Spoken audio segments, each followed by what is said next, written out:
What's up, guys? It's your girl, Mikkel Rose, and welcome to Iconix Radio.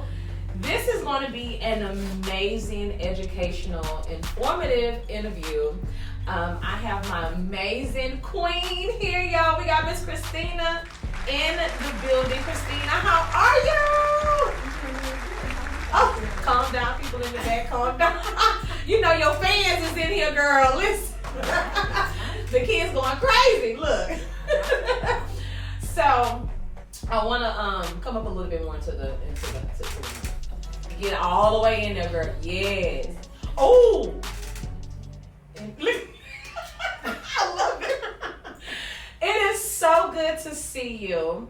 I know you've had a very busy day today. Indeed. But it's always purposeful. Yes. And you're definitely making a difference in the community. Yeah, that's my goal. That's your goal, girl. You on it. Yeah, try to make some change. All the time. Yeah. I want to get into exactly what you do, but before we do that, what's the name of your company, your business, what you do? What's the name of it? We're Maxwell's House of Ability, and our motto is we take the dis out of disability. The dis out of disability. Yes. I love that. What exactly does that mean? Well, we focus on our children's abilities, meaning we focus on what they can do instead of spending so much time concentrating on their deficits, right? Yeah. So if they're really good at this particular thing, then we make sure we hone in on that, build up their self-esteem, and help them continue to move forward with that instead of just focusing on what they're not good at. Because let's just be real, I can give you a list of 10 things that I'm not good at, but I don't spend my whole day working on those things that I'm not good at. I do what I'm really, really good at. So that's what we teach them, to focus on that instead of on the negative. Mm-hmm. So Maxwell's House of Abilities. Yes. And your motto is we take the dis out of disability. Yes, ma'am. Huh. Go figure. Yes. All right, y'all. Now that's just a little bit. We about to get in this thing now. How would you describe your work, what you do? Okay, so we work with children with special needs, especially we specialize with those with autism spectrum disorder, right? Oh, okay. And I say children, but we work from age 3, and our oldest that we work with right now is 33 years old. Wow. Within that, what we end up doing is our area that we work with is the families that are right in the middle, which is most of America, right? They make too much money to have Medicaid, but not enough money to have private insurance. Oh. So why should they miss out on those amazing services like speech therapy, occupational therapy, ABA therapy, and other educational services because of a lack of funds? No child should ever have a deficit or not meet their full potential because they don't have enough money. So that's what we focus on. Wow. Yes. So you all are in the middle to where, again, either someone has too much money, they make too much money, or they don't make enough money, and they can always be rejected from getting those special services? No, what ends up happening is, okay, so, you have, it's middle America, right? Yeah. So these families, most of the time, are 2-income homes or one where you actually have a job and you're making minimum wage or $10 an hour, right? Yeah. That's barely enough to survive, but it's too much money to have Medicaid to meet that standard, because with that, it's nothing. You have to pretty much have nothing to have Medicaid, right? Uh-huh. So they can't get that, but making $10 an hour, you can't pay for private insurance either. Gotcha. So what ends up happening is the children get no services at all, because they can't afford it. So that's where we step in by taking our time to find therapists that are willing to work for low rates because they believe what we believe. The goal is to take the dis out of disability. So if you have trouble writing, I have an occupational therapist that is willing to work with your child not at $150 an hour, which is what they can command, but maybe $20 to $25 an hour because that's what you can afford. So that child can work on tying shoes, brushing their teeth, life skills, fine motor skills, and writing, So that's where we are. We help do that. And all the funds that we raise and our activities that we do help bridge that gap. Now, we have some parents that come in that still can't even afford $20 an hour, right? Yeah. So what can you afford? Nothing? Okay, then we cover it out of our funds. If What? it's 10, then we bridge the gap and do the additional 10. And I actually have some of our therapists that come in that donate just time. Like, okay, this month I can do 10 hours for free. Or, you know, and that really helps us too, so we can contact those parents and say, hey, you know, we can offer you this many hours worth of services. So does that look like he comes every other week and he has 10 weeks every other week? Or do we give him every week? It just depends on the situation. That's amazing. Thank you for that. Yeah, I'm pretty excited about it. Like, it's just a gap that shouldn't be there, but unfortunately it is. It is. So now, not only are you a facilitator, because you facilitate. That's what you told me. She's like, I'm a facilitator, honey. I am. That's my job. That's your job. Yes. So you're also a mother. Yes, my son has autism spectrum disorder. He's 9 years old. He's cute. Yes, he is. He's cute, but he's trouble. He's cute, but he's trouble. I love it. But yeah, so for me, I see the whole gamut. Like, it's not just a job for me, it's my life. Yeah. So everything that I do at our center and all the individuals that I hire at the center, it's not about the moment. You have to think about the long-term goal, right? Yeah. So we think about the long-term goal. Like, okay, he's 9 now, but when he ages out of school, what's next? Yeah. And that's when we started doing the internships with Mattress Mac and Gallery Furniture. Shout out to Mattress Mac. Congratulations. Thank you so much. Congratulations. He really opened a lot of doors for us. You know, we went to him, we explained our mission to him for our children that age out of services, because they age out of services, right? Oh, wow. So, I mean, the oldest a child can stay in school in special needs is 21 years old. And most parents don't even know that they can stay in until 21. But you can request it, and they can stay in special education until they're 21 to continue to work on goals. And that's just like one of those educational pieces that we work on there too, at the center. But yeah, so, you know, we opened that door. So I'm like, okay, he's 9, he's gonna be in school. My son will be in school until he's 21, because cognitively he's delayed. So he's 9 years old, which means he should be in the 4th grade, but cognitively he's at 1.7, which is first grade 7th year, right? So he's working on first grade curriculum in the 4th grade. Right? I see. My goal for my child is to, by the time he's 21, if I could have him reading at an 8th grade level, right? And doing between 5th and 6th grade math, then he could survive, right?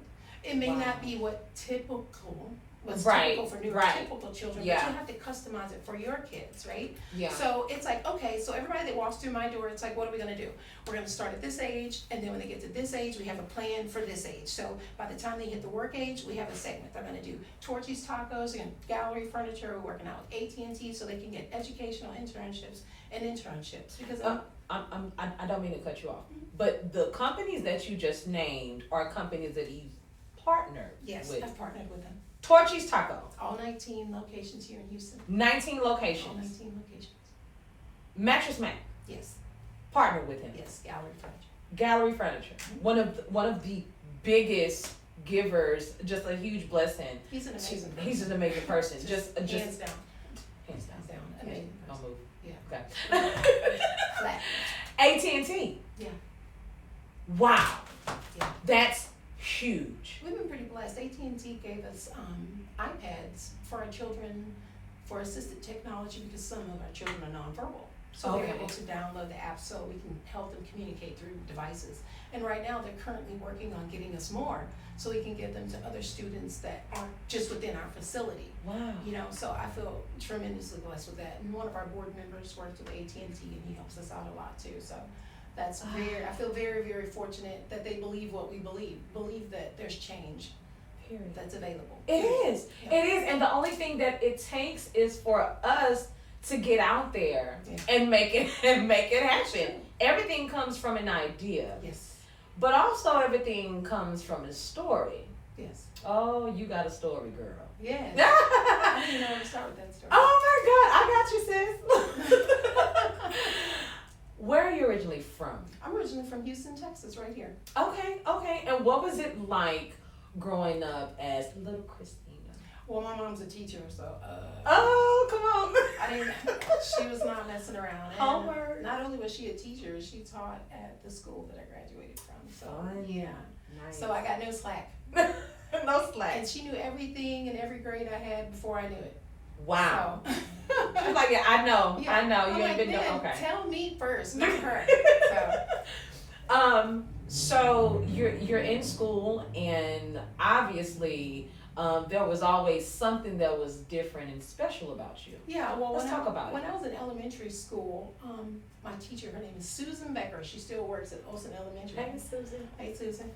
She believed in me. I ended up finding out that I have a learning disability called dysgraphia. So I struggle with spelling and writing. And they wanted to put me in special education. You know, they moved me in that direction, resources, and then moving over. And she told my mom, no, don't put Christina in special education. She just learns differently. We just need to figure out how she learns. She's like, she's the best person in the classroom. She's the best helper. You know, she's not struggling to read. She's just struggling in these areas. Like, I could read the word Wednesday when I was growing up, but Right. ask me to spell it, and I'm like, it's like Scrabble. I got the W, the D, the E. Right. It's all the It letters started with were the there. Y. You just did. Yeah, all the letters were there, but Right. they just didn't come together well. So, like I said, luckily my mom's a teacher. So she really took the time for us to focus in and practice on my writing. So I wrote every day at home, and Wow. like sentences and things like that, and we would practice on a lot of spelling. So my education never stopped, even when I went home. So just to back up a little bit, the school considered you at a point in time to be disabled? Yeah, to be in special education. In special education. Yeah. Which is a lot of times more common when you're just not to their level of, Right. you know, I guess where a child should be. Right. So is that a common thing for schools to do, is to say, oh, well, they're not catching up, you know, let's put them in special ed? Well, sometimes that does happen. I mean, you have children, like I have dysgraphia, you have people with dyslexia, you know, and they have these disabilities and they manifest in different ways. So it can look like there's some tremendous delays there, but really there just needs to be some modifications in the way the information is taught, right? Okay. But we're talking about schools that do standardized testing. So everything is standardized. So like, to get outside of the mold of standardized and to make custom, that's a whole different category, right? So that's why they end up moving a lot of kids or into resources or into special education, because you know you have like IEPs, which are individual education plans, where they can make those modifications to your curriculum. There's also like 504s that are made for like behavioral, like kids that have ADHD, which they can make modifications for them to be able to stand or to have extra time to move around, to like get the wiggles out to get back to work. Because if they don't, then they can't focus and they don't do anything, and then they end up failing, right? So true. Right. So true. So it's just taking the time to figure it out to make modifications. Okay, parents, y'all hear that, right? Yeah. It's not always about what you're being told, but it's what you're paying attention to and what you put the time into. That's right. Yeah, to help your child. So listen, because you could be learning something today. That's right. Christina in the building. Yeah. My mom meant it. She was like, no, and I really feel very thrilled that I had a teacher that advocated for me. Yes. That said, oh no. No. Yeah, not her. We just need to do something different. You know, and she pulled my mom to the side because she dare not do that in front of like all the administrators. It's like, hey, come here, cat. Don't do that. And she's like, okay, and she didn't. You know, I love that. I love yeah, that. Shout out to your mom. She got me a lot of extra work at home, but it paid off. Because you run businesses, honey. Yes, you run businesses. Isn't that amazing? It's so amazing. From special education to running businesses. How crazy is that? Wow. So, okay, so you're in school, your mom says, no, that's not what we're doing. I'm going to take out time to really investigate what's going on with my child. Yeah. She does that. You're going through school. What was school like, let's say, like middle school? Like, what was happening? Were you into any sports, or did you just find, like, what did you find yourself doing? I played all the sports. Sports was the main driver that kept me engaged in school, to be honest. Nice. Basketball, volleyball. Yeah. You sound like me. I did the track thing when I got to high school. I did soccer, volleyball, basketball, you know, so that stuff. And I was always a pretty hyper kid, so being able to run up and down a court and keep my mind busy was super important for me. I think if I didn't do that, I probably wouldn't have did as well in school. If I Right. didn't have those extra activities. Yeah, you know, because it just kind of seemed monotonous to me. You know, it's like the same. You sit and sit and sit and you sit and the board and you sit and I'm just like, ugh. So it's like I just want to solve some problems. Let's figure something out. But I love that. it doesn't. You don't really have that opportunity in school to problem solve. It's just a lot of input. Yeah. So So would you say right around high school? Let's go to high school, right? So you've done sports in middle school. Now you're in high school. It's like I'm here. What's happening? Like, what is little Christina doing? sports. Sports. That's true. I was doing sports. Nice, So, nice. Yeah, Okay. just sports, and I mean, you know, I did the whole homecoming thing. I won homecoming. That was fun. Okay, come on, You know, homecoming and- queen. Yeah. Well, 11th grade, not 12th. So let's just clarify that. Okay. So that was fun, you know, and I wasn't really popular because I don't know, my mind's always just ticked a different way. Yeah. So I didn't dress like everybody else. I didn't do anything You like was everybody different. else. I just kind of did my own thing and walked to my own beat and my own drum. I love it. And I really didn't care that anybody didn't like it. Right. And for some reason, that worked to That my worked. favor. Like, people were into me, even though I was like, okay, whatever. You know, I was like the kid that would go to the thrift store and I would buy like the clothes that are just like kind of funky and put them together and make like fun outfits and stuff. I wasn't really into the trendy stuff. I love I it. still really like a lot of that now.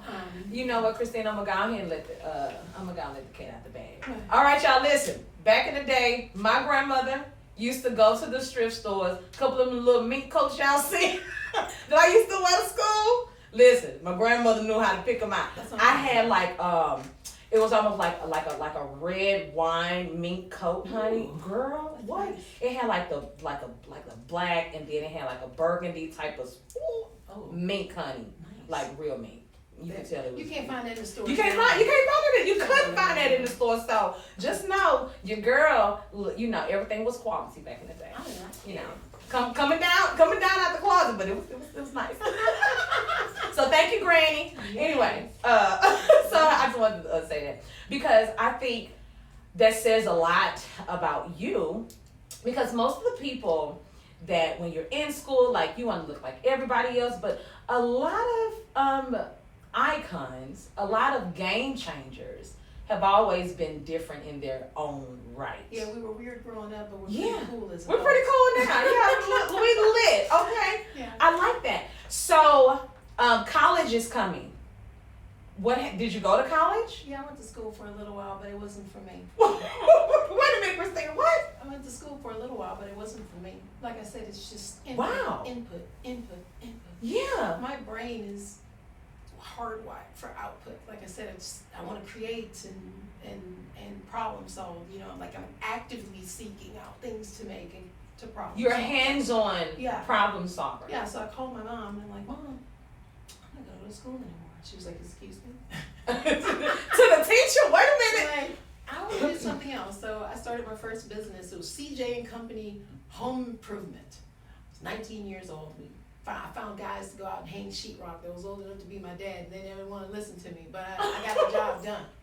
What? Yes. Wait, you started your own, it was like construction business? Yeah. You were 19 years old, fresh out like, Mama ain't going to school, but I'm gonna go do some I'm gonna do construction. something else. I'm gonna do something else. So what was 19? You start your own business. Well, no, I have to go backwards. Yeah. Like when I was 7, Uh-huh. I started cleaning out cars. That was my first business. I was like, I want to make some money. So I went to the dollar store. is Seriously, I went to the dollar store and I bought a hand broom and a dustpan. Uh-huh. And when family would come over, I was like, hey, do you need me to clean out your car? 7? You hustling cars? No, I had a price sheet and everything. No. Like, price sheet, it was written up, everything. Just always had an entrepreneur spirit, you know? At 7? Yeah, and I'm like, okay. And I'm like, whatever change I find in your car, I get to keep. But you still have to On pay top of me. what you... But you still have to pay me. The girl was hustling tips and... I'm like, yeah. So that's how I love it. Yeah, and that just felt so good to be able to walk into a store and buy what I wanted to without having to ask my mom. You got my eyelashes like, girl, I am Without crying, having to- laughing over here. Yeah, without having to ask my mom, you know? And like, Wow. my mom was a single parent, so it's like, I didn't want to ask her for a lot of stuff. There was 4 of us. Yeah. She didn't make a lot of money. Teachers don't make a lot of money back then, and they still don't make a lot of money now, and they do a really, really, really Good hard job. Yeah, a hard job. They're like teaching our future, but they get paid pennies. I just don't understand that. Yeah. Yeah. Wow. So, you know, and my mom's such a beautiful person because no matter what idea I came up with, she never said no. She'd always say, well, how are you going to do that? Or what does that look like? Wow. Well, write it down and bring it back to me, and then I'll tell you what I think about it. Huh. It never was, girl, go sit down somewhere. I don't want you to do that. It was always, oh, okay. Mom, I want to build a doghouse. Well, let's go get some wood. Wow. How you going to build it? You know, and that is my framework. Wow. Like this amazing person that never shot anything down. And don't get me wrong, all the ideas were not good ideas. Right. But failure is a part of success. Wow. I learned at a young age that it's okay to fail. It's okay. Because it just means you just learn a lesson. Mm-hmm. It's not, why did that happen to me? It's, what am I supposed to learn from it? I learned that at a young age. So as I got older and I got into more businesses and different types of businesses and working with, you know, hotels and hoteliers and doing marketing for other companies, a bad idea. It's just a bad idea. I'm not a bad person. That's just what it is. Right. Next. Recalibration. Okay, that didn't work. Let me switch gears a little bit. Now that works better. Okay, you know, and I could say that confidently. And I'm very, very blessed that I was able to learn that at a young age, and I had an encouraging mother. Wow, so true, so true. Who just didn't settle for what people told her. She took it further and just poured into you. Yeah. And okay, so you start this business at 19 years old, like you hiring people to do sheetrock. Yeah. Did you know how to do sheetrock? I did. Okay, oh, well there you go. I did. So you a hands-on person. Yeah, you know, I was always real tomboyish, and whatever my brothers and them were doing, I wanted to try to do it too. So they were cutting grass, I'm gonna go with you. You know, and I'm the baby in my family, so I'm the tag along. It's like, right. Go. Right. So they were like, if you don't tell them to do something, you know. So I would do something. 19, you started this construction business. That goes obviously. Are you still running construction business too? No, not anymore. Okay, so how did you transition out of that into what you're doing now? Because there was a couple of businesses after that, right? Yeah, of course. Well, the company that I still have that I started over a decade ago is called Jeanette Media.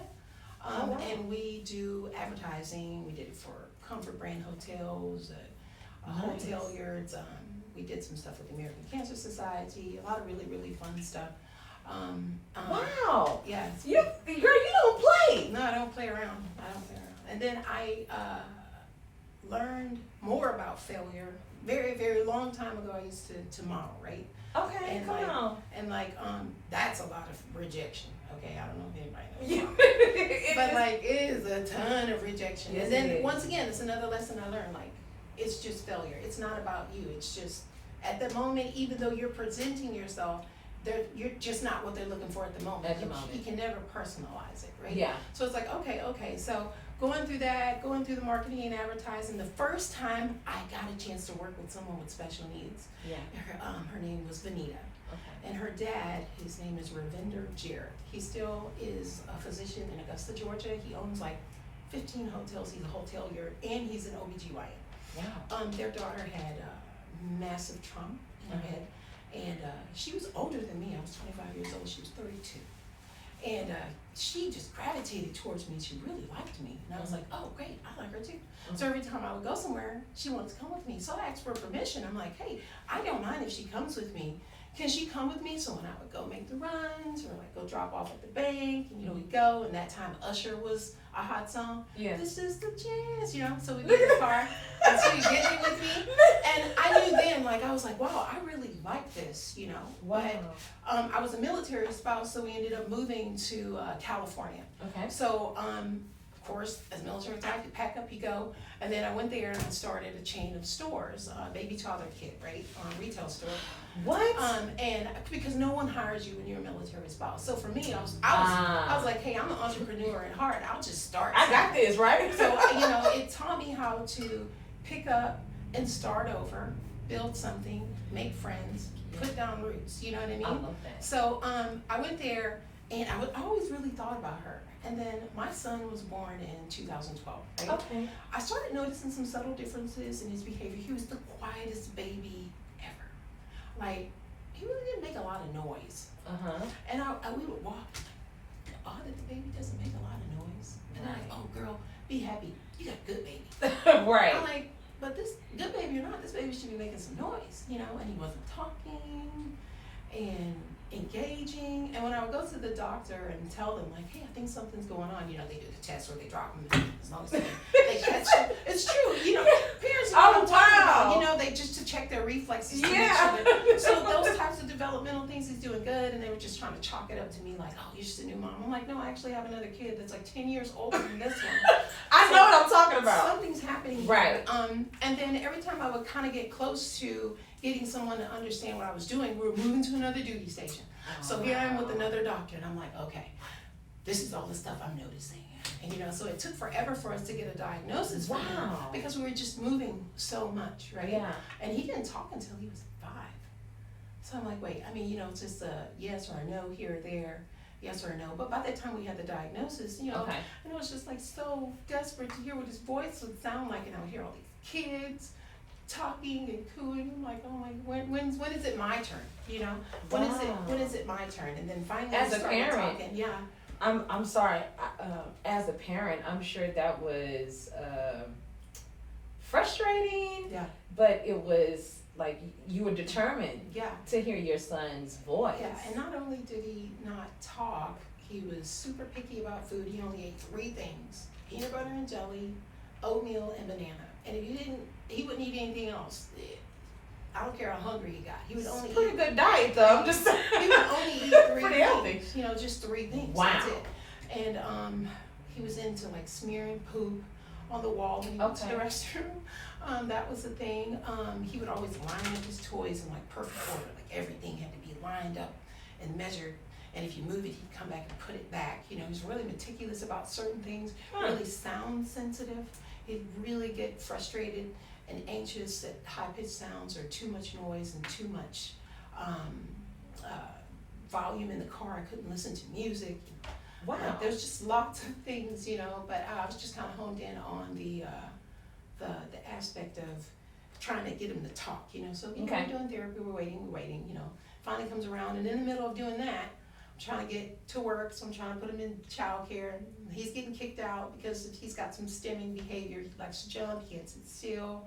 He has Pike, he puts everything in his mouth. Pike is like eating non-edible items all the time. Racers, Play-Doh, anything, climbing all on top of stuff. And I'd always get that phone call that said, hey, I don't think we could do this because we don't have anyone that specializes what you have going on with your son. Could you come and pick him up? And I'm like, okay, well, let me come pick him up. Wow. So, and how long did that go on? I don't know, from like 3 to 6. Wow. That went on from 3 to 6. I was going to Champion Real Estate down the street here trying to get my Plus, she a real estate agent, so we'll throw that out there. I should have finished that course in 6 weeks. Okay. It took me 8 months because wow, I had to stop and go and stop. Correct. And I thought about quitting. I was like, you know what? This is never gonna happen. You know, this is never gonna happen because and I'm just like, hey, could you postpone the class? I really have a family emergency going on. I have to find somebody to watch my kid. And then we get in school and then we're out again, you know. So it took me 8 months to do what it should have took 6 weeks to do. Wow. But you did it though. Yeah, just sticking with it, you know. Yeah. And then I thought, I was laying down in bed one night and I said, I'm going to make something that no one can ever throw our kids out of. Wow. And that's where the idea came from Maxwell's House of Abilities. Okay, hold on. Okay, I had to step away from the mic real quick. What? Yeah. That is huge. So your pain transitioned and was birthed into your purpose. Mm-hmm. Problem solving. You solving the problem, girl. Mm-hmm. They kept kicking your baby out. Everywhere. Yeah. And not only me, a lot of parents with children with special needs, they get kicked out of facilities all the time. Wow. All the time. So I'm like, okay, they're never going to kick us out again. So I'll figure this out. And that's where it came from. Maxwell's House of Abilities. Okay, so this beautiful vision comes to reality. Yes. what's going on through your mind? Like, were you afraid? Were you like, I'm gonna do this, I'm an entrepreneur, I'm just putting stuff, like, what was going on in your mind? What was it, like, was it fear? Like, what was it? No, it wasn't fear. It was just my foot was completely on the gas pedal. And since, like I told you, I like to problem solve, I just broke everything down into steps. Like, I gotta do this first, and I gotta do this, I gotta do this, and I gotta do this. So it's always just like the next mark. Okay. You know? And for me, I don't really feel afraid of pretty much anything. Most people fear failure. I learned at a young age that failing is fine.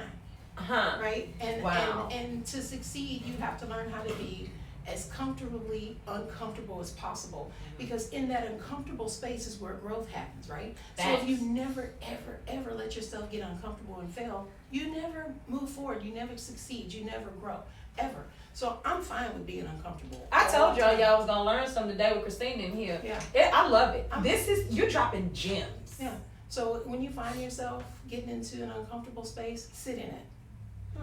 How long have you been in the therapy field? I don't do therapy. Okay. I'm not a licensed therapist like you. I'm a problem solver, right? So I solve a problem. Now everybody that works at my center has a master's degree in education. Hey.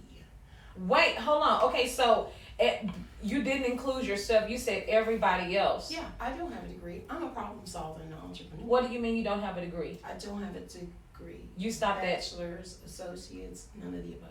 You I have just a high school diploma. and a lot of businesses. And Listen, y'all. a high school diploma. What? A high school diploma, and I like to problem solve. So what's the problems? But the therapist that you hire in your facility, yes, to work with, these are that you have to be licensed to be a therapist. yes, they're all licensed therapists. They went to school. Yes, like I said, they have master's degrees. Some of them working on PhDs. I have occupational therapists, speech therapists, BCBAs. That you hire. Yeah, that I hire. Well, that's Because the you know that's the why? end of the interview right there. Because you know why? Wow. They see the same problems that I see. That's it. That's it. Go ahead. Keep And talking. I'm the only person that was willing to say at the moment, hey, I'm gonna build this. You feel the dreams. You build it, they'll come, right? Yeah, that's built it. I That's built it. And That's I said, it. hey, do you hate this in the educational system and this in the therapy system? And don't you hate that there's children that can't receive services because they don't have money? Right on. What did you say? Right on. Like, do you want to help me solve this problem? Huh. I do. Come on. Let's do it.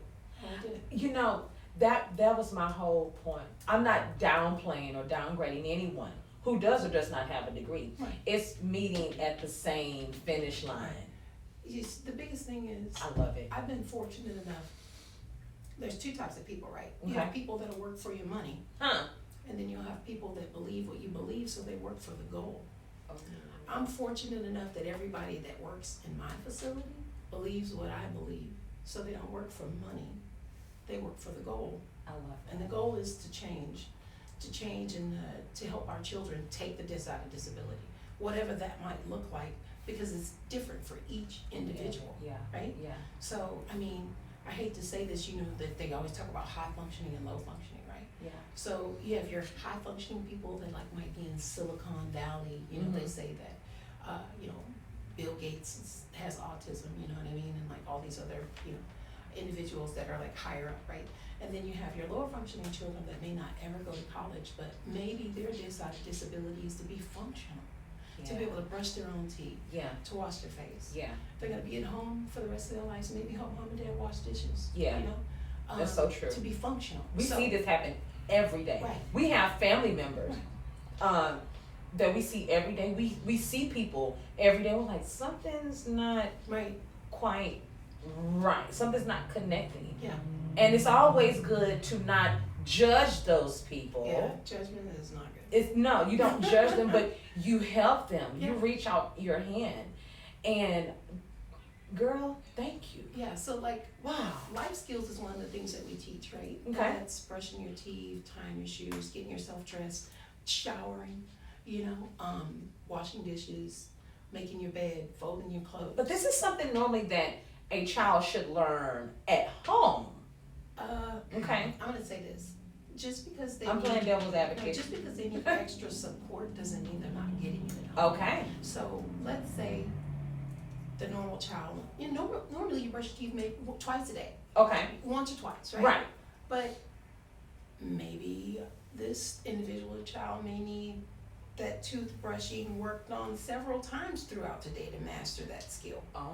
Okay. Depending on where they are cognitively and where their function What is. they can comprehend. Is it a motor skill issue where maybe you need to get therapy services first Okay. to work on those skills? Is it a sensory issue where like it hurts when the bristle hits their teeth? Okay. You know what I mean? It could be a sound. It could be a Anything. sensory, Oh, sound, wow. motor, all of the above, right? Okay. So it doesn't mean that the parent's not particularly working on it at home. They just may need some extra help to really master that I skill. love that. Yeah. I love that you guys are like the basic fundamentals that we don't think about, that we take for granted.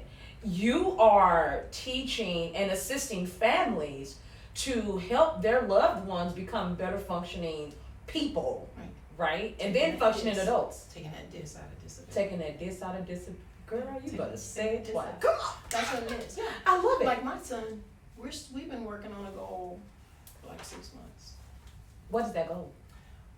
to understand public and private. Seriously. Okay. Okay. It's a real goal. Okay. It's a real goal. What can you do in public and what can you do in private? Wow. And then what's public, what's private? Home, and I have literal charts. Here's the home. And there's 2 categories. You have your public category and your private category, right? Huh. So, and then here's all the pieces of paper. So here's the house. Which category does it go under? Public or private? Public you know what I mean? I got you. Like, so I got you. understanding that like some things are not appropriate in public. I got And you. then also we had to do the same thing for family and stranger, right? Oh. Literally break it down. Like, what can you do with family? You can ride in family's car. Yep.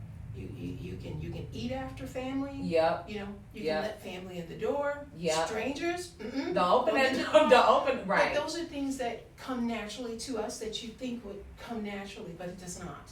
It has to be spoon-fed. You know? So these are specific things, and again, I want the audience to understand that you take your time with your children and look at these things. Don't get frustrated. No, don't get frustrated. Take your time and seek out help. And we're going to also get some information from Miss Christina later on where you guys can actually go and seek out help if you're looking for that. Definitely. So now let's have a little fun.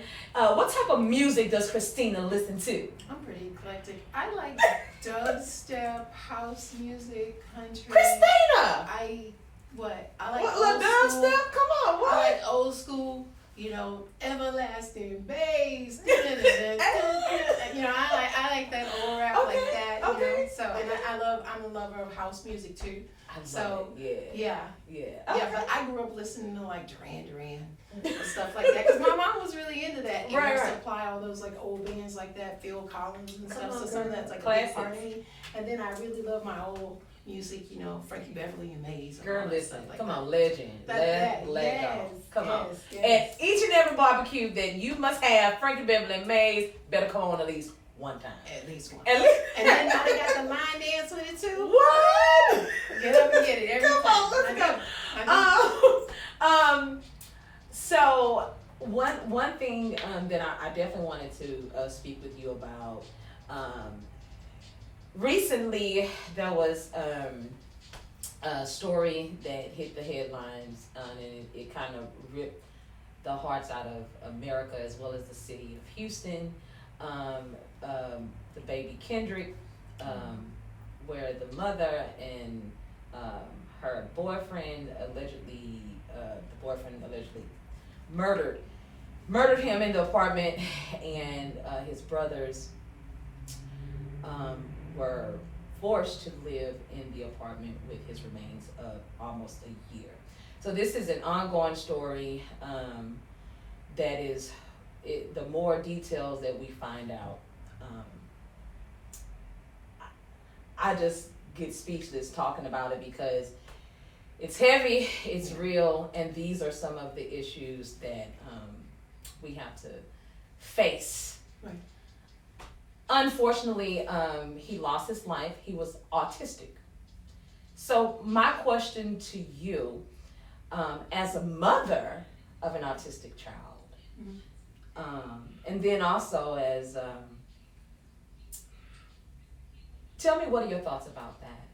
With him being autistic, how do you feel about that situation? Well, it makes me feel tremendously sad, and immediately I think about my son, you know. And I want to say this to like parents that have children on the spectrum or any special need. It gets really, really tough, you know. And sometimes our family isn't there for us like we would like them to be.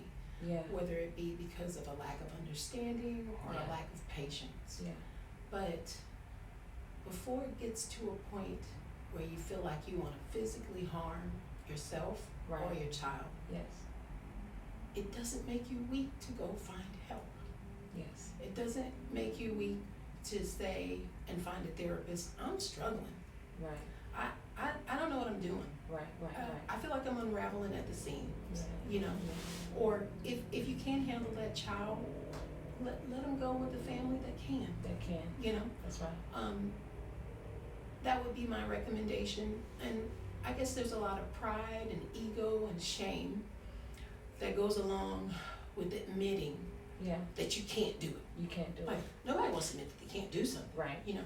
Right. But it doesn't make you weak. It doesn't. Like I said earlier, I could list 10 things I can't do. Right. I ain't gonna do them. Right.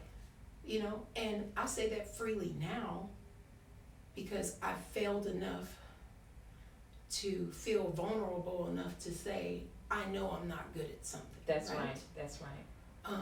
And we just have to let ourselves be vulnerable enough and let people really see us, because there's lots of people that really want to help you.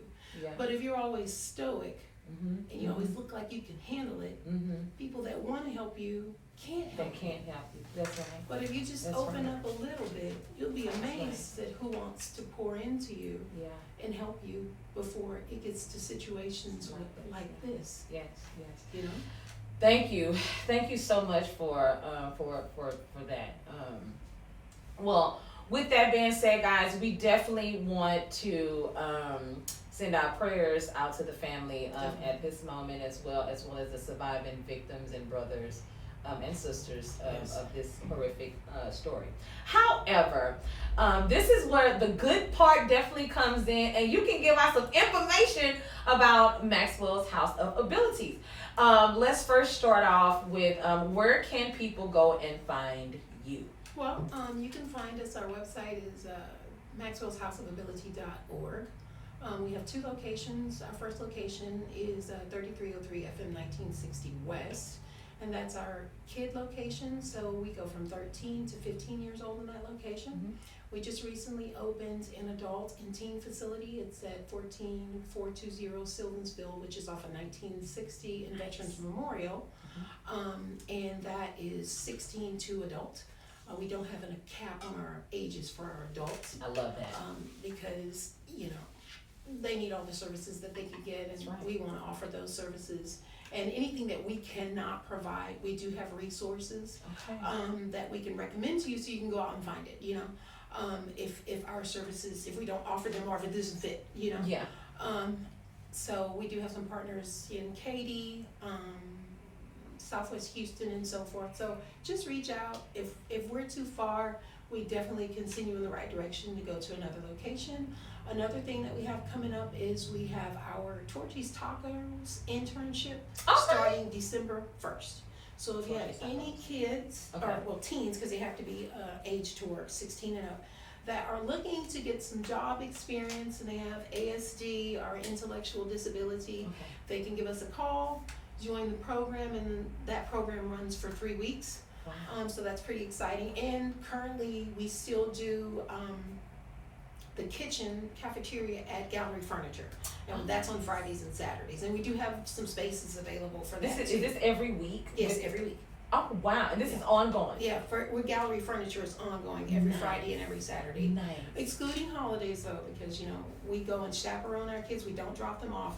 that we go with them. Yes. They have chaperones with Yeah. them. We're with them all the time. I just want to say that so parents don't think that their kids are not being chaperoned. Correct. And we always bring a BCBA with us to help with behavioral. We have our OT that comes out there to watch the mechanics to make sure that they're wiping or picking up correctly so they're not injuring themselves. So there's always a good team of professionals there to help our babies. And then last but not least, at the end of the year is our golf tournament. So if you want to play golf, and even if you don't know how, just come out. Just come out. Just come out and have some fun. I love it. Christina, you're so amazing. I just want to be like you when I grow up.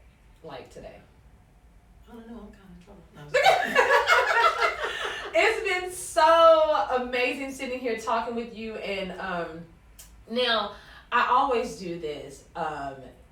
There's a little girl that's sitting at home. Right. And she doesn't know where to start, what to do. Right. But she sees you. She's watching this interview. Mm-hmm. She's inspired, but she still doesn't know what to do. Right. What are the words that you would tell her? Well, if she wants to start her own business, I would recommend doing something that you would do even if you didn't get paid to do it. Because if you're doing what you love, then it doesn't feel like work, and money's just a byproduct. Yeah. So if you're fortunate enough to do what you love every day and just happen to make some money doing it, then you're doing the right thing. That's what I would recommend. Figuring out what you love. Stamp. Christina, it's always a pleasure to talk to you and be in your presence. I got two people I want to call out. This is my little game part. Yeah. And Anthony hated when I do this, but I don't care. Mr. Iconix. I love you. Okay. So we're going to have a little fun, and let me know when you're ready. Ready. Okay. I want to know the first thing that comes to your mind. You ready? Yeah. Halle Berry. Short hair. Short hair? Okay. Because her short hair was iconic. So true. Okay. Steven Spielberg. For some reason, Beetlejuice. I don't think he made that movie. Beetlejuice. You know what I mean? Did he make Did that you? I don't think did he make no. Beetlejuice? But that's what came to my mind. Beetlejuice was okay. I love That's that. true. Oh my God. Okay. And last but not least, I know this one be like what? Selena. Bitty bitty bum bum. The classic. That's like this. Y'all don't know, Christina is so much fun. I love you, girl. Thank you for coming by and having a great time with you. So much information, guys. All of her information will also be down at the bottom of the screen. We'll also have some links for you guys to go and check out. Guys, the queen is here. Miss Christina, Maxwell's House of is there anything else you want to tell the people? No, I just wanted to say thanks everybody, and I appreciate all those that support. And if you really have any questions, please feel free to give us a call. We don't mind it. Is there a telephone number? Yeah, they can call us at 832-447-7576.